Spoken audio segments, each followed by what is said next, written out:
Hello friends, welcome to Poppima thoughts. இன்றைக்கி இந்த பதிவில் நம்ம என்ன பார்க்க போகிறோன்னா சமையல் குறிப்புகள்.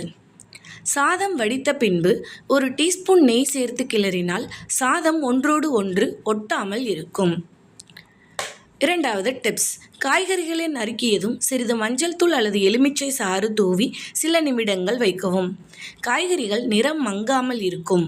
சிறிது உப்பும் எண்ணெயும் தூவி காய்கறிகளை வதக்கினால் சாறு வெளியேறாமல் மென்மையாக இருக்கும்.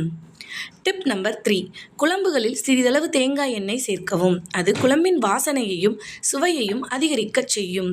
கிரேவி தயார் செய்யும் போது சிறிது வெண்ணெய் சேர்த்து வேக வைத்து விடுங்கள். கிரேவி மென்மையும் அடர்த்தியும் பெறும். டிப் நம்பர் 5, புளிக்குழம்பு வகைகளில் சிறிது உருளைக்கிழங்கு சேர்த்தால் ருசியுடன் நிறமும் மேம்படும். டிப் நம்பர் 6, கோழி இறைச்சி, மீன் போன்றவற்றை வேக வைக்கும் முன்பு சிறிது எலுமிச்சை சாறு சேர்த்தால் சுவையாகவும் மிருதுவாகவும் இருக்கும்.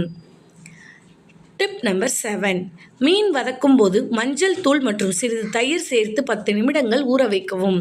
மீன் மென்மையாகவும் வாசனையுடனும் சுவையாகவும் இருக்கும். டிப் நம்பர் 8, மீன் வதக்கும் போது மஞ்சள் தூள் மற்றும் சிறிது தயிர் சேர்த்து 10 நிமிடங்கள் ஊற வைக்கவும். மீன் மென்மையாகவும் வாசனையுடனும் சுவையாகவும் இருக்கும். டிப் நம்பர் 9, சாதம், குழம்பு, வறுவல் போன்ற உணவுகளை உடனடியாக பரிமாறாமல் சில நிமிடங்கள் மூடி வைத்தால் நறுமணம் நீடிக்கும்.